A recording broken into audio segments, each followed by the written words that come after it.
Olá, senhoras e senhores. Vocês sabiam que o Brasil é um dos países que mais cobra impostos no mundo, mas que também é um dos que mais desperdiça recursos públicos? E que muitas empresas pagam mais impostos do que deveriam, por falta de planejamento, conhecimento ou orientação adequada? Pois é, essa é a triste realidade do nosso sistema tributário, que afeta diretamente a competitividade, a rentabilidade e a sustentabilidade dos negócios no país.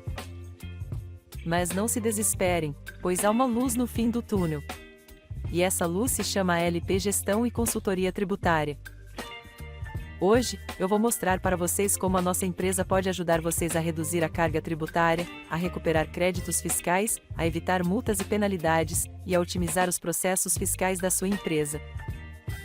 Vou apresentar também alguns cases de clientes que conseguiram economizar milhões de reais com os nossos serviços.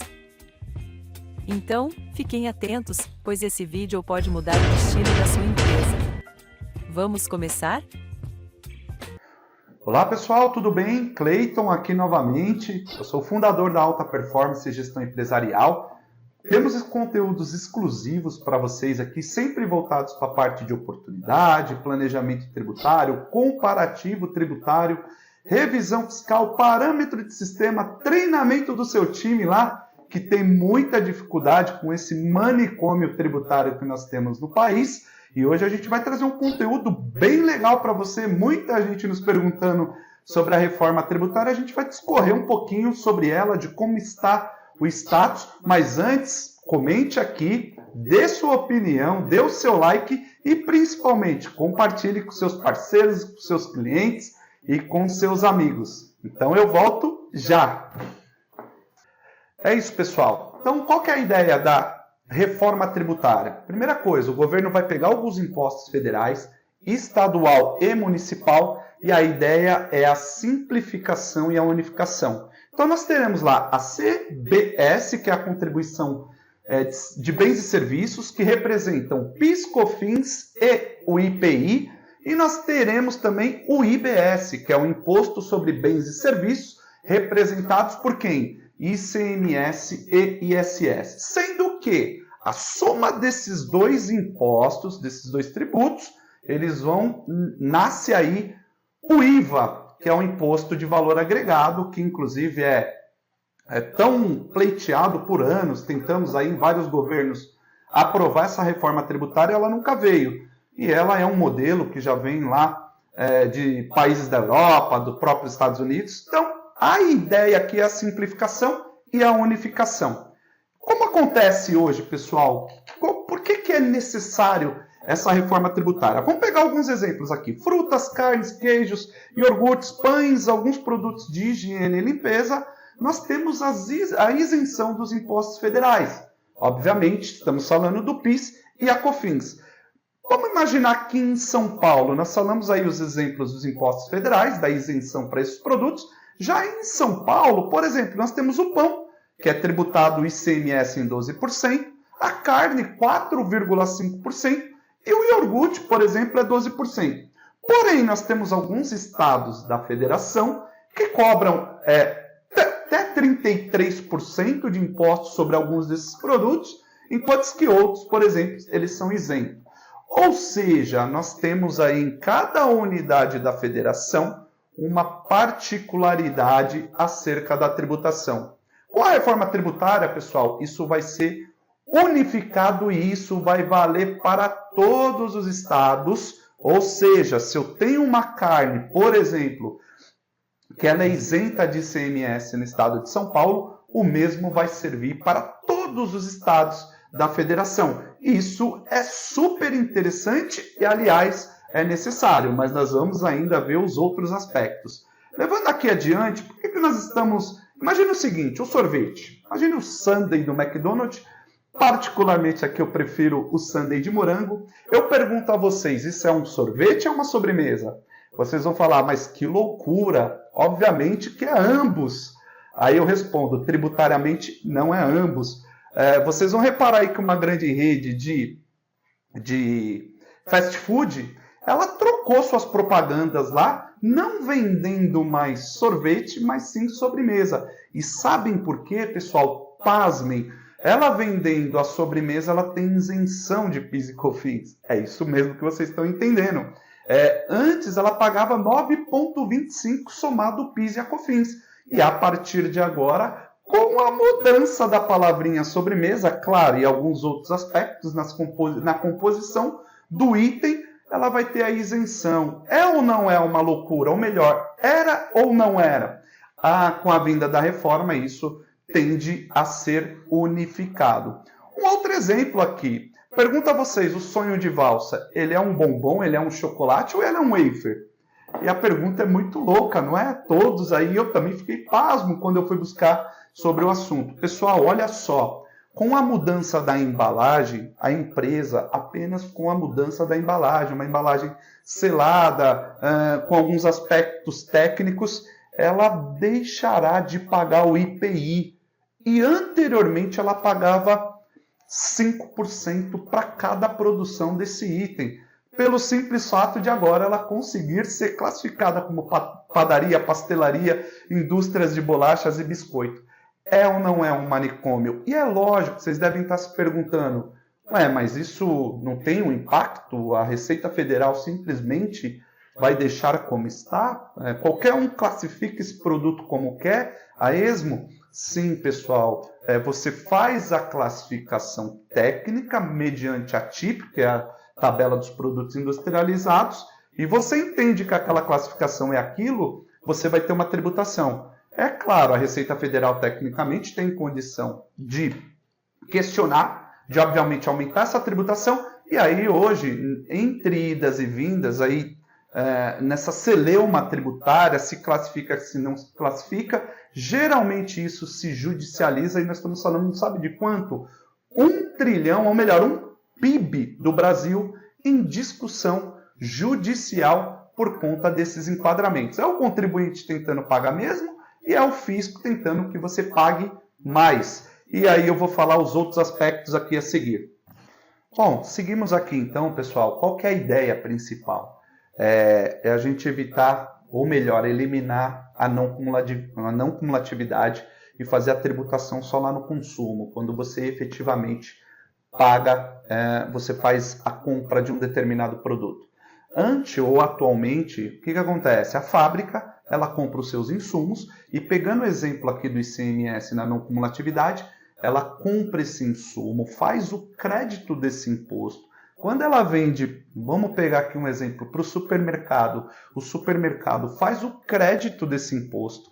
O supermercado vende ali para uma loja de varejo, ou a fábrica vende para uma loja de varejo, ela toma esse crédito e isso é efeito cascata, ela tem que debitar esse imposto novamente na venda para o seu cliente, e aí você vai tendo efeito em cascata. A fábrica faz a não cumulatividade, ou seja, compra os insumos, credito, vendo, debito. O próximo da cadeia, o atacadista, eu compro, credito, vendo, debito. Cada um vai pagando a sua fatia desse tributo até chegar no consumidor final. Com a ideia da reforma, isso vai ser tudo tributado no consumo final, através do IVA, e a gente aqui eliminaria todos esses impostos em cascatas. E afinal de contas aqui, a pergunta de $1 milhão, né? Qual que vai ser o percentual, tendo em vista que nós vamos consolidar os impostos federais, PIS, COFINS e IPI, mais o ICMS, no caso de serviço, o ISS. Pessoal, os estudos da pasta aí do Ministério da Economia, ele fala em algo em torno de 25,45% a 27%. E aí vem uma explosão de questionamento por parte dos nossos clientes e também uma dúvida de todo empresário. Por exemplo, eu tenho um cliente aqui que a característica dele é presumido, lucro presumido, uma empresa de comércio no varejo. Os produtos dele têm substituição tributária. Essas particularidades nós temos um vídeo gravado especificamente sobre o planejamento tributário desse lead. E a carga tributária final dele gira em torno de 5,93%, média, tá? Final, considerando ICMS, PIS, COFINS, imposto de renda, contribuição social. E aí vem a pergunta: qual qual que seria a carga tributária final, então? Eu teria que zerar esses impostos aqui dessa tributação e só tributaria o imposto de renda e a contribuição? A ideia é que sim, mas não sabemos efetivamente se essa carga tributária vai ser onerada ou não. Porque, afinal de contas, como eu citei, a carga tributária final dele ali deu algo em torno de 5,93. E aí eu estou falando que vai ter um IVA cuja tributação vai ser de 25%. Estamos aguardando aí as novidades. Temos um outro caso aqui, lucro presumido, prestação de serviço. Considerando imposto de renda, contribuição social, PIS, COFINS e ISS, estamos falando de uma carga tributária de 16,33%. Se a gente está falando ali que a proposta da reforma é algo em torno de 25 a 27%, eu vou ter um aumento da minha carga tributária, né? E aqui nós estamos falando só apenas do PIS, COFINS, imposto de renda, PIS, COFINS e IPI. Não estamos incluindo ainda o imposto de renda e a contribuição social. Pessoal, é uma preocupação de todos. Nós estamos aguardando aí o desfecho dessa matéria que ainda está no Senado, voltará para a Câmara, e a gente vai ver aí o que, afinal, qual que é a versão final dessa proposta, se realmente essas empresas de serviço sofrerão um aumento dessa carga tributária, porque a ideia do governo é você equalizar essa alíquota, né? E aí tem outras vertentes, por exemplo, os produtos de cesta básica já estão falando universalmente aí, ou melhor, nacionalmente, que os itens de PIS, COFINS e ICMS eles serão isentados. E quem paga essa conta? Vem para a prestação de serviço, vem para os outros segmentos que não vendem produtos, por exemplo, da cesta básica. Essa é uma incógnita e, aliás, é o que nós estamos todos aguardando aí ansiosamente pelo desfecho aí para saber se de fato haverá esse aumento da carga tributária. Lembramos ali o seguinte: um único lead de comércio com produtos de ST, que ele vende produtos de ST, a carga tributária final é em torno de 6. Se a gente está falando que a carga média aí, pelo estudo do Ministério da Fazenda, está falando em 25%. Há um descompasso. Carga tributária no lucro presumido para a empresa de prestação de serviço, 16,33. A carga mencionada pelo governo, a estimativa 25. E aí, como que se dará essa diferença? Estamos aguardando. Bom, aqui, como não deixaria de ser, obviamente, sempre falaremos, a ideia não é aumentar a carga tributária, mas na própria proposta a gente já sabe que vai ter um imposto seletivo, que é para cigarros e bebidas. Nós estamos falando que vai haver aumento de carga tributária. Também, para mim, é uma incógnita, porque hoje a carga tributária de cigarro já chegou a 88%, o que, obviamente, não vou dizer que é um absurdo, porque não é um item essencial, mas eles vão aumentar ainda mais? Aí fica a dúvida. Para o caso do IPVA, pessoal, para quem tem lancha, para quem tem helicóptero, a ideia da proposta é que haja a tributação desses bens aí, desse patrimônio da pessoa física. Herança e doação, aqui, olha só, um problemaço à vista. Hoje, por exemplo, a alíquota do ITCMD, que é a herança aí, dos entes, dos herdeiros, eles pagam 4%, a alíquota é fixa no estado de São Paulo.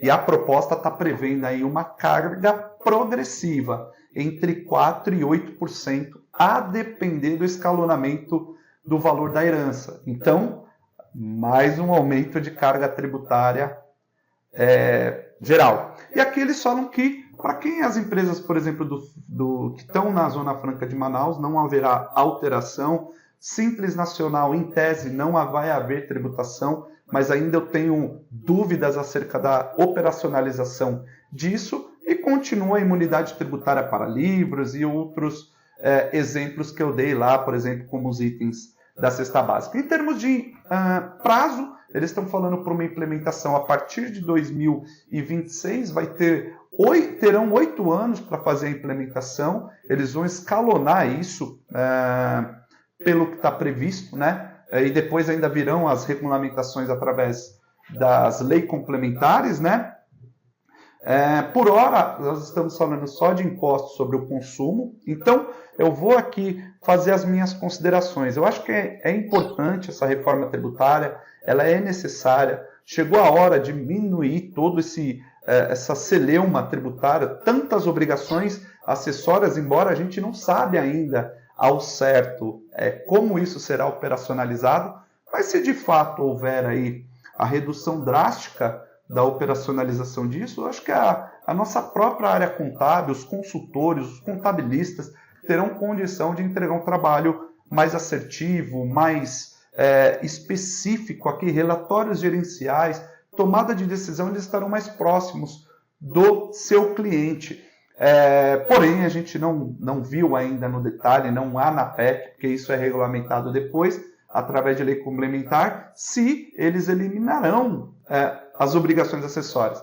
A ideia aí também é reduzir o custo Brasil, né? Hoje a gente sabe a dificuldade que é abrir uma empresa, o prazo, o tempo, depois a burocracia de se administrar, tantas obrigações, tantos impostos fracionados, então acredito que isso também é um problema hoje. E olha só, a ideia aqui também, eu acho que a gente elimina a guerra fiscal entre os estados. Já teve um caso aqui de um cliente nosso que foi parar na delegacia tributária. Por quê? Porque ele importa por outro estado e o estado de São Paulo glosou o crédito. Ele falou, você não tem direito a esse crédito. Por quê? Porque lá na fonte, no estado de origem do desembaraço da mercadoria, o fornecedor lá ele tem benefício fiscal. E aí São Paulo não concorda que ele teria direito à totalidade desse crédito. Então, obviamente, isso é uma loucura, isso é um absurdo. Por fim, pessoal, é isso. As nossas considerações acerca do tema são essas. Temos muitas novidades para vir, muitas dúvidas acerca do tema, mas na medida em que isso vai evoluindo, a gente volta aqui para complementar o material e esperamos, de fato, que venha trazer novidades, inovação, redução desse custo Brasil, dessa problemática, e o empresário passe a tomar o seu tempo ali ou melhor, designar o seu tempo para o seu negócio. Tá certo? Não se esqueçam de inscrever-se aqui no nosso canal, dê o seu like, compartilha, siga a gente no Instagram, @alp.gestãoempresarial. Tá certo? Até o próximo conteúdo.